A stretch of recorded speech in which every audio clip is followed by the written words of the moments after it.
the network for the AV industry. What are you listening to? This is AV. This is AVNation. This is AVNation.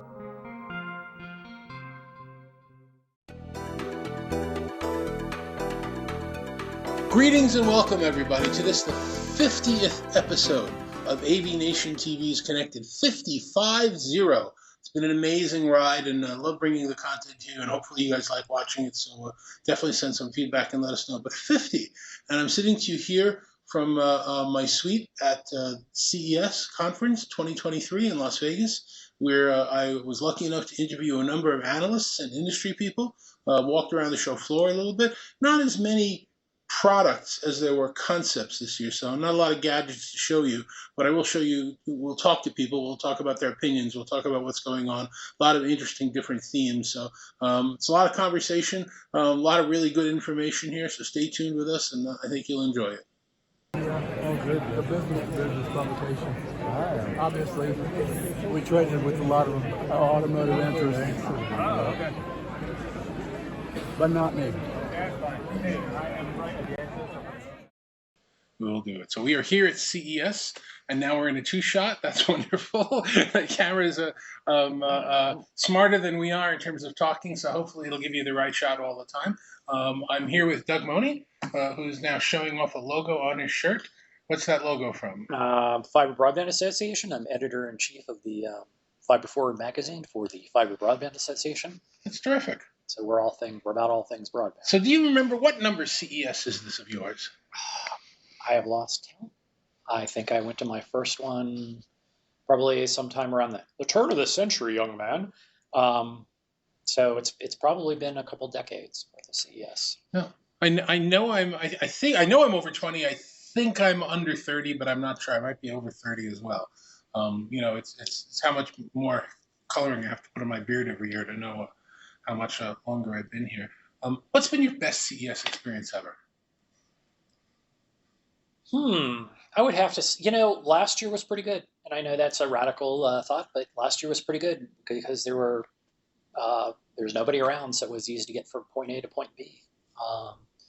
That was a good experience. I think my other good experience was for the first couple that I went to, where the show was, was comfortable, me and 100,000 other friends. It hadn't gotten to the mega 180K type of situations where you had to wait an hour and a half for cab lines.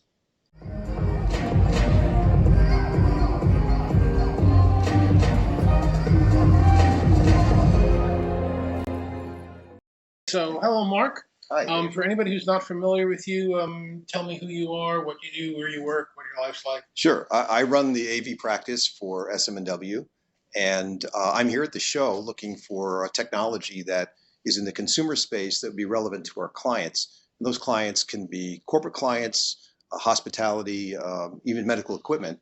And all those areas are going to see outcomes percolate up from this consumer space that may be relevant to them. And we've seen that over the last, 10 or 12 years. I've been coming here, we were talking about it before, probably close to 30 years at this point, where this is like our 18 to 24 month look ahead into what's going on in technology.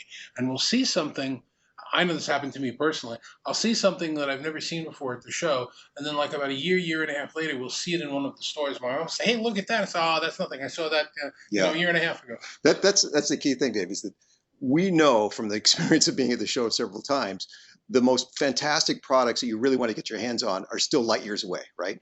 And we're not looking at those specific products more as this trend. For example, I think the automotive industry, right?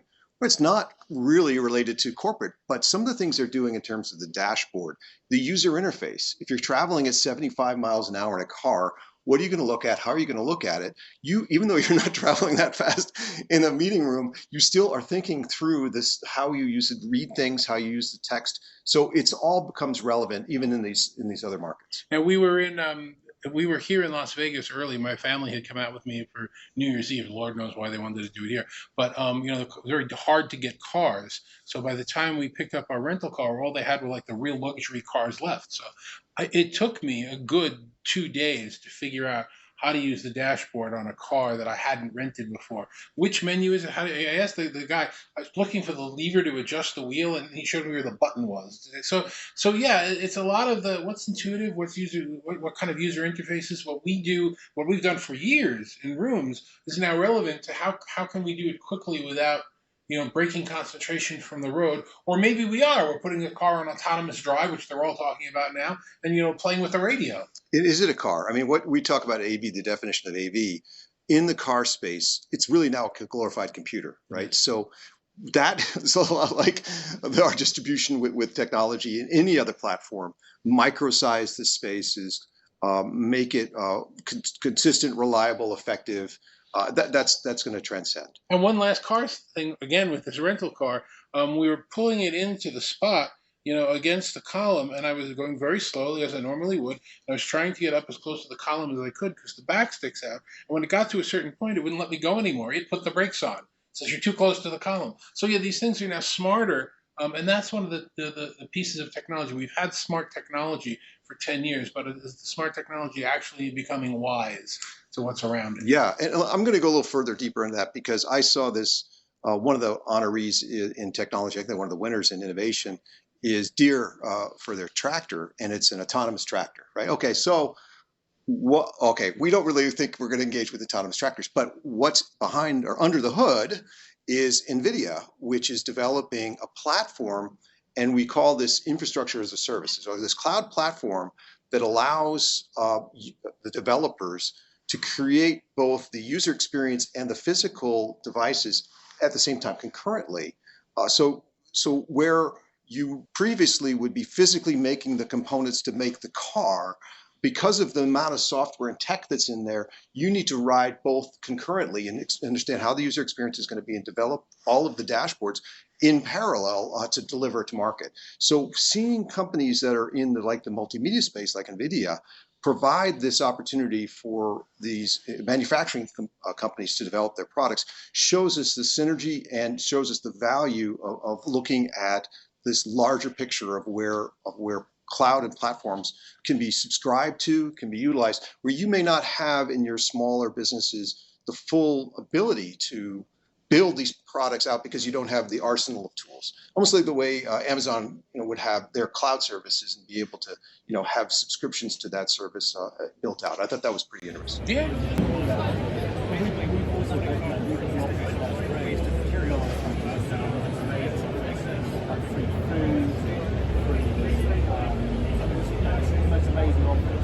So I am here with my friend and colleague Shannon Schmoon. Shannon, hi, welcome to CES in Las Vegas. Thank you. So all those secrets that we couldn't talk about when you were on the show with me the last time, you can talk about now, right? We had a huge press release out this morning. Absolutely. Today we announced our Voyager 360 series, as well as the Voyager 360 Plus, which comes with a smart charging case and an LED touchscreen. We announced a number of HP devices as well today, right? That are being shown off. Yes. New displays, new technologies for eye gaze adjustment. Anything you want to say about any of those? New PCs. Yes, I think, as far as the full suite of solutions that were announced today, it really spans hybrid work solutions and sustainability across the board. And so a lot of really exciting stuff. And if you haven't checked it out yet, just go to the HP News room and you can view more information there. So it's not just the headsets, but tell us what's unique about those headsets. Yeah, so these are our wireless earbuds, and basically they come with two earbuds that have sensors on each side of the buds. You can also touch swipe to adjust volume. The case itself, the smart charge case, is very cool. If you can go in, you can access Poly Lens, download it. You can adjust the settings and personalize and customize to, the way you want to use your case, and manage the status calls, mute. You get up to 15 hours between the earbuds and the case. So you can just go on the road, or, if you're in the office or at home, you don't have to worry about it. You can charge the case. It has a USB port. But what's also cool and is unique to this case is it has an audio 3.5 millimeter audio input. So if you're traveling, you can plug into in-flight entertainment systems and, basically just listen to music or take calls or whatever you need Well, to do. I love that if you're actually looking at an in-flight system, there have been a few that experiment with Bluetooth and they don't work. So now you can actually just plug the case in to both the USB port to charge on at least some of the transcontinental flights and international flights, and you can plug the 3.5 millimeter jack in, and now you can be using your earbuds while looking at the in-flight entertainment system. That is a really cool feature. Yeah, absolutely. And then, not to mention, they're just super portable, right? You can just throw them in your pocket, in your purse, in your bag, and take them on the go. Do we know when they're going to be generally available and what the rough price is going to be? Yeah, they're starting at $299, and the exact time frame, it will likely be closer to Q2, but as soon Calendar Q2? but as early as possibly March in America. March, April timeframe. Yeah. Okay.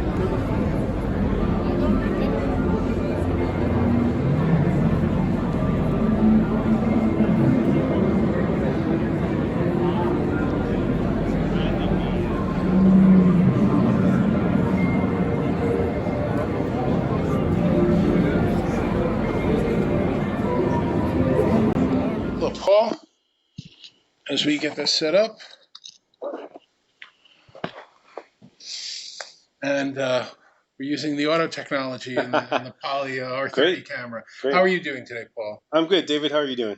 I'm terrific. Paul, introduce yourself to people who may not know you.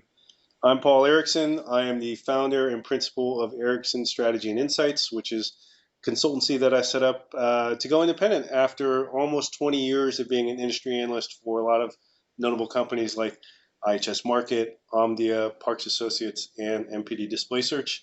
And this is probably my 15th CES. Very nice. So I'm a veteran, much like David.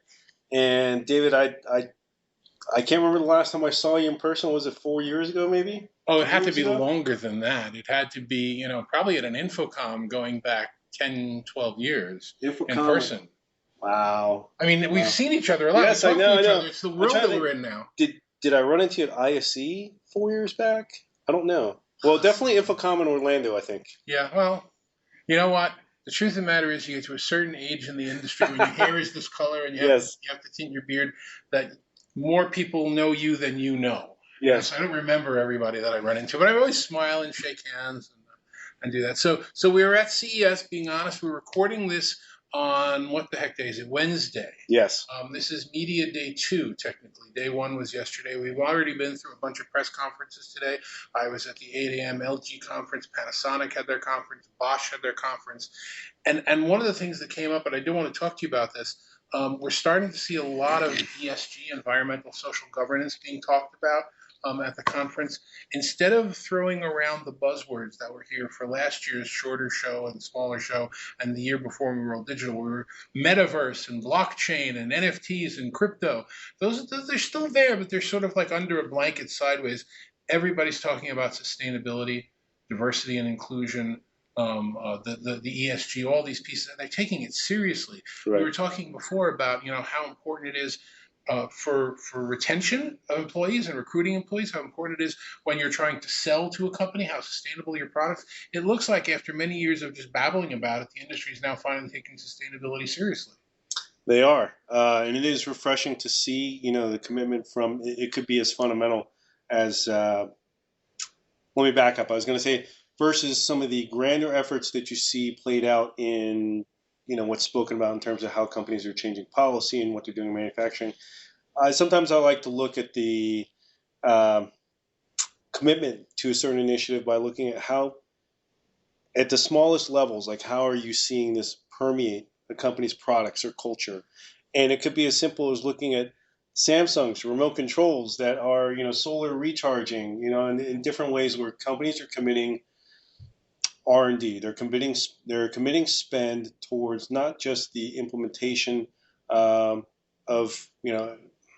not just towards being a better company in terms of sustainability, DEI, governance, ESG, not just at the corporate level, cultural level. Sorry, I've had too much caffeine, but also at the product level. right? Committing that R&D spend, and normally like CapEx, committing spend is the area where it's hardest to get companies to really do something.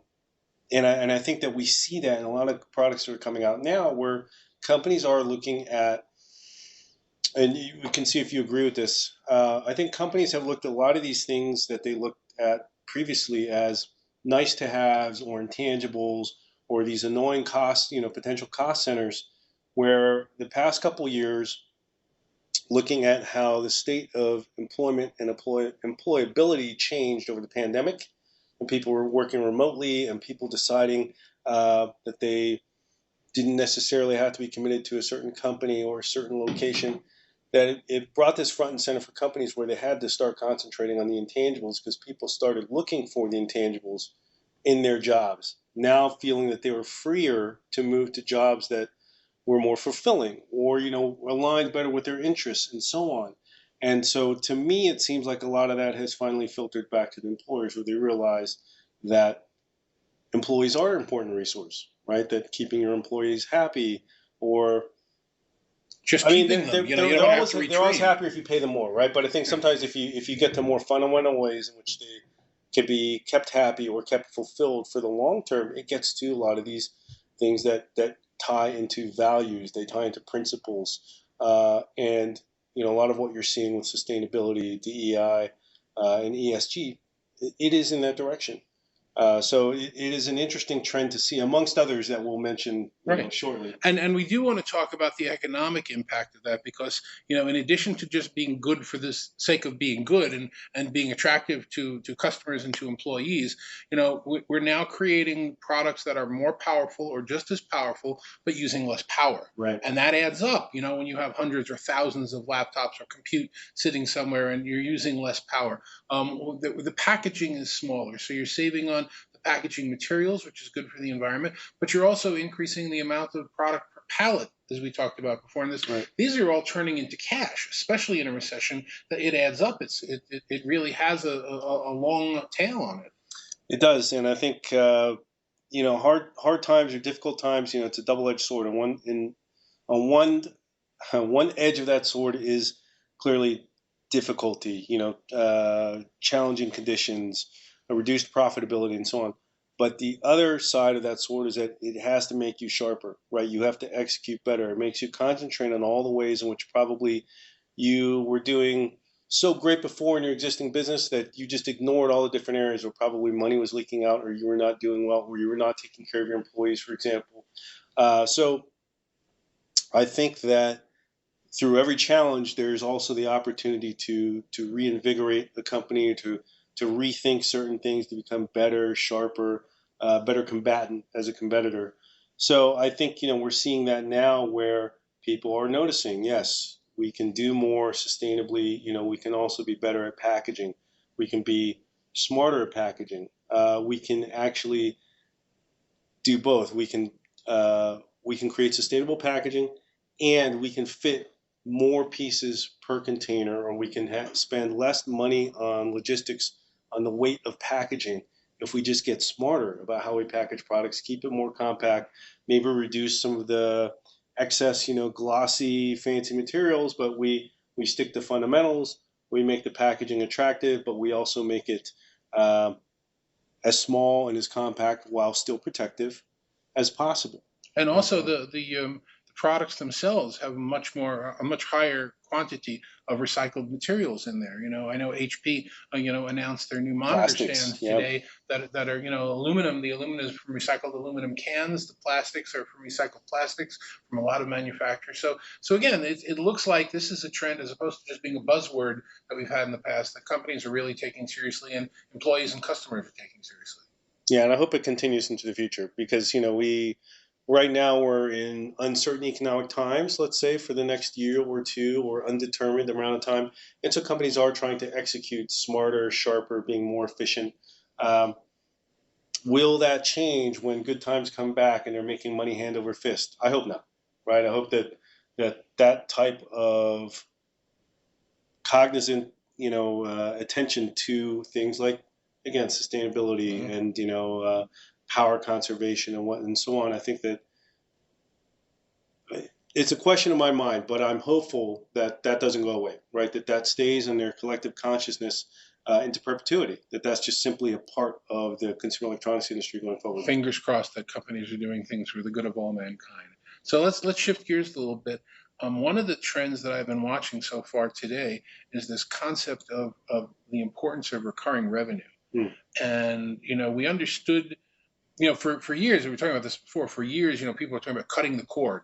Not paying the cable bills anymore, so they're going to get everything over the top. Over the top is just as expensive now in terms of all the services that we have. But it's extending past the things that we were expecting.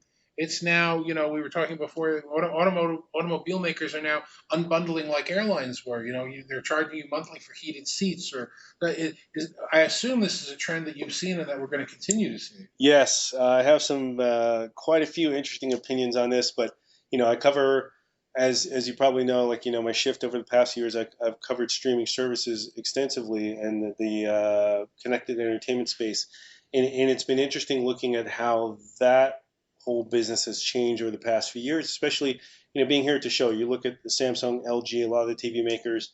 They're the new gatekeepers, by the way. Yes. If there's a platform on there or not, it's no Agreed. longer the MSOs. Now it's that's where they see the money, and so my opinion's always been that whoever controls the final point of entertainment consumption, who aggregates at that point, they're the ultimate gatekeeper. And so we see the TV business now being defined not by how many things you sell, right? I mean, that's still an important factor, but it's not the per unit revenue at the time of sale that really is the long money, right? The long money for somebody like a Samsung or a Roku, who sells the platform, right? They sell devices. Roku, for example, they're not really in as much of the device business anymore in terms of share of revenue that comes from devices versus platform licensing.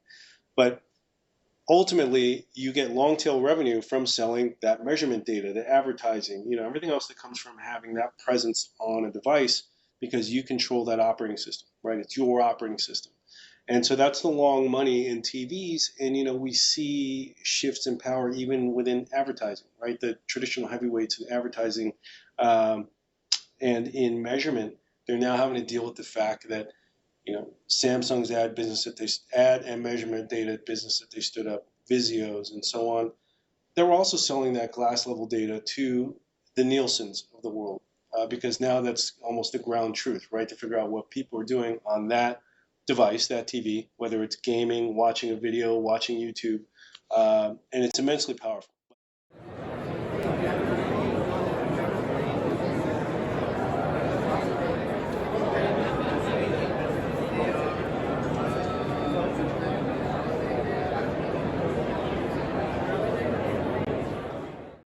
Tell everybody, if they're not familiar with you, who you are and what you do.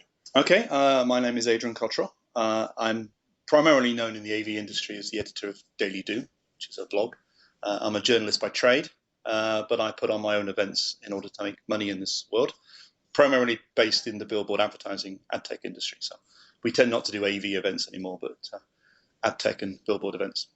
Got it. So why are you at CES? Why have you been to CES? Well, it's a good question. I'm here at CES because I like Vegas. I'm probably one of those weird people who likes Vegas. That's some rare honesty from my interview guests. Yeah, well, I like staying here. I like the surrounding area. Vegas is a great place to come. You can stay away from the Strip and have a good time. But I've been coming to CES since 1992. I missed the year that we was 1 year we didn't do COVID. Oh yeah, we didn't do COVID in 2021. 21. Okay, but you and I were both here last year. Yes. We've got special badges of honor as we were here. I'll have to give you one. Don't let me forget. Okay, I won't forget. So 1992. I've been here every year since then. Like you, I think it's one of the best shows to gauge what's coming up in the industry. Maybe sometimes a couple of years ahead. It's a great place to meet people. Great place to do business. It's grown beyond. When I came in 1992, I was working for Intel Corporation. And I was sent here to look at whether Intel should actually exhibit. And of course, if you remember the early 90s, it was Bill Gates and Microsoft. And I think Bill Gates probably did 3 or 4 keynotes in a row back in the 90s. But it was a show where it was still not a car show. It's turned into a car show in the last few years, of course. But it certainly had all the hi-fi car radio bits and pieces with lots of semi-naked models, shall we say, on car boot bonnets. Thankfully, that's sort of That's on waned, stock, thank goodness. But certainly in the early 90s, that was the show it was. It was very consumer electronic oriented. And of course, it caught the boom with the PC industry, with Windows, which is why Gates was here so often. But yeah, I've come back every year since. What's your best CES memory or best CES experience? Oh, gosh, that's a good question. You should have prompted me for that one. Best CES experience. Well, we're not live. I can always edit this. Yeah, no. Oh, thank you. Best CES experience. I think, well, one of the years I actually was employed by a exhibitor to do a broadcast booth. And we stole the idea from Tim at AVNation, quite boldly stole the idea of having a broadcast booth, and they employed myself and a few others to have a stand, and we invited luminaries to the stand. That was probably 2019. So that's very egotistical best moment, but it was the greatest thing because people came to see us, and we probably had 50 or 60 interviews over 3 or 4 days. People would come to the stand, and we were just there as a tokenish thing because somebody wanted people to come and visit their stand. It was weird. We were in the LVCC in the South Hall, which I think is still under renovation. We were in the drone area. We had nothing to do with drones, but I remember we had drones, and there was the the robot that plays table tennis, ping pong. Yeah. So that was a good memory. In terms of best things we've seen, again, the years blur into one another. There's been some good keynotes. I remember John Chambers. We met him through a friend of ours. We went to his suite and saw him before his keynote. Met him.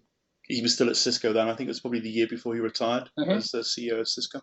That was a particularly good year, but that was because it was a personal thing. We had front row seats. We met John Chambers before. He did the keynote. Blah blah blah. I remember, and it was a good memory.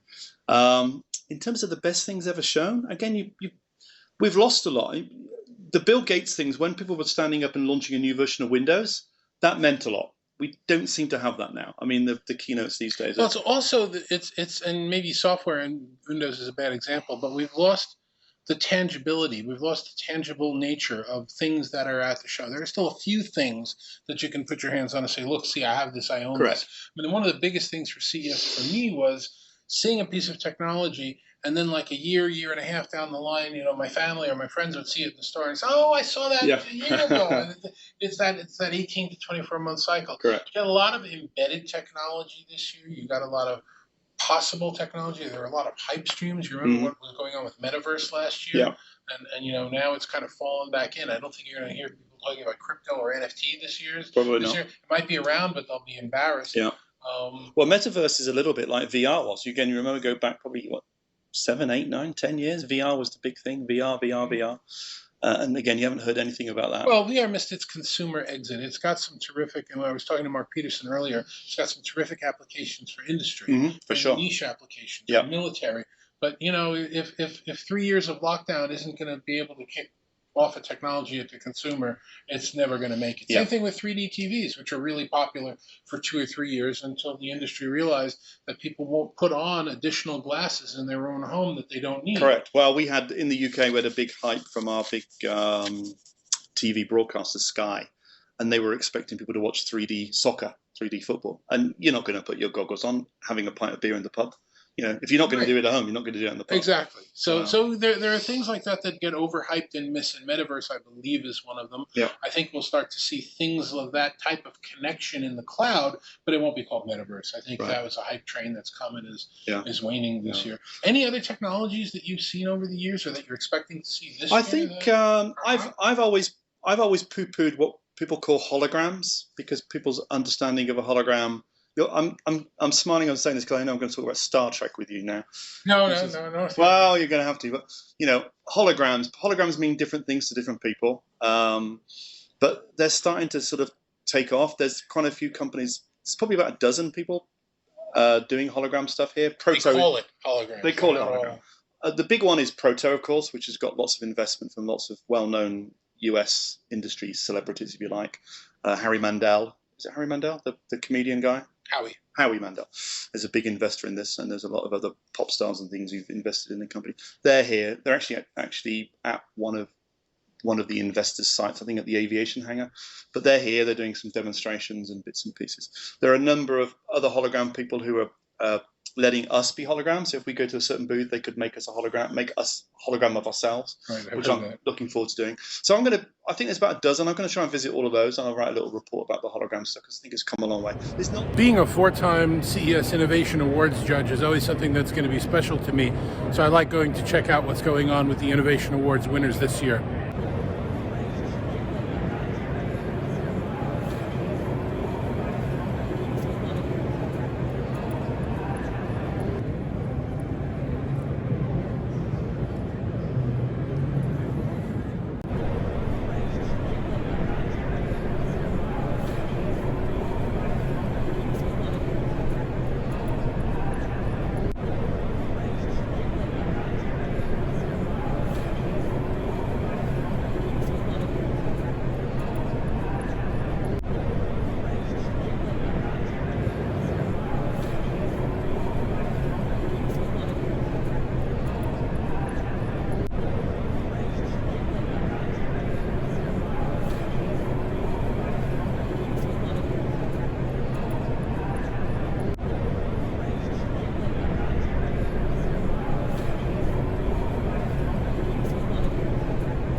Our world needs us.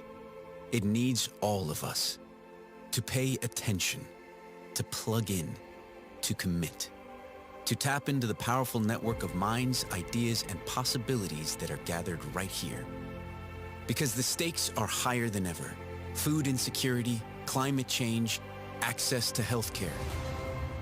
These are the critical issues technology has the power to solve.